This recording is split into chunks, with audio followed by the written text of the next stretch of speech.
Hello நண்பர்களே, என் கையில் இருக்க நவீன மிஷினை பார்த்தோன்னே நீங்கள் கண்டுபிடிச்சிருப்பீங்க. இன்றைக்கி நம்ம கேக் தாங்க பண்ண போகிறோம்.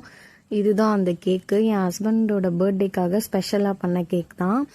அதோட ரெசிபி பார்த்துடலாமா? 2 முட்டையை நல்லா பீட் பண்ணி எடுத்துக்கோங்க.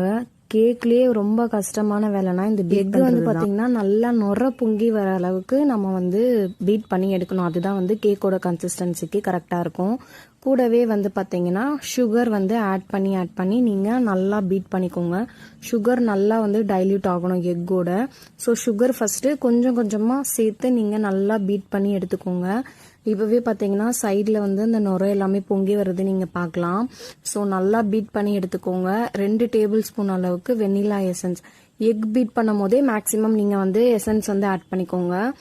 அரோமா சூப்பராக இருக்கும். உண்மையிலே கேக் செய்யும் போது ரொம்ப டெம்டிங்காக இருந்துச்சு. அந்த ஸ்மெல்லெல்லாம் அவ்வளோ சூப்பராக இருந்துச்சு, அந்த வாசனை. இப்போ வந்து பார்த்தீங்கன்னா ஃப்ளேவர் இல்லாத ஆயில் நீங்கள் யூஸ் பண்ணிக்கலாம். ரீஃபைண்ட் ஆயில் எது வேணாலும் யூஸ் பண்ணிக்கலாம். இப்போ வந்து ட்ரை இன்க்ரீடியன்ட்ஸ் வந்து மிக்ஸ் பண்ணி வச்சுக்கலாம். மைதா கூட பேக்கிங் பவுடர், பேக்கிங் சோடா ரெண்டுத்தையும் சேர்த்து நல்லா மிக்ஸ் பண்ணிக்கலாம். நீங்கள் வந்து சல்லடை வச்சு ஜலிச்சிக்கோங்க.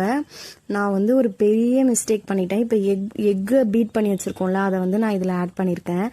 ஆக்சுவலாக இந்த எக்கில் தாங்க மாவை கொஞ்சம் கொஞ்சமாக ஆட் பண்ணி மிக்ஸ் பண்ணணும். ஸோ வந்து கொஞ்சம் இதில் போடவே கொஞ்சம் டைட் ஆகிடுச்சு. கொஞ்சம் கஷ்டமாக இருந்துச்சு மிக்ஸ் பண்ண. சரியாகவும் மிக்ஸ் ஆகலை. நான் பண்ண பெரியக்கே இதுதான். இதனால என்ன ஆச்சு அப்படின்னா வந்து பார்த்தீங்கன்னா கொஞ்சம் வந்து பேக் ஆனது வந்து கொஞ்சம் ஹார்ட் ஆயிடுச்சு. நீங்கள் எக்கோட கொஞ்சம் கொஞ்சமாக மிக்ஸ் பண்ணி இதே மாதிரி கட் அண்ட் ஃபோல்டில் பண்ணிங்கன்னா இன்னும் பர்ஃபெக்டாக எனக்கு வந்திருக்கும். கூடவே வந்து பார்த்தீங்கன்னா வார்ம் மில்க் ஆட் பண்ணணும். நான் வந்து பார்த்தீங்கன்னா கன்ஃபியூஷனில் சில்டு மில்க் எடுத்து ஆட் பண்ணிட்டேன். வார்ம் மில்க்கு அப்படி இல்லைனா நீங்கள் வார்ம் வாட்டர் கூட ஆட் பண்ணிக்கோங்க.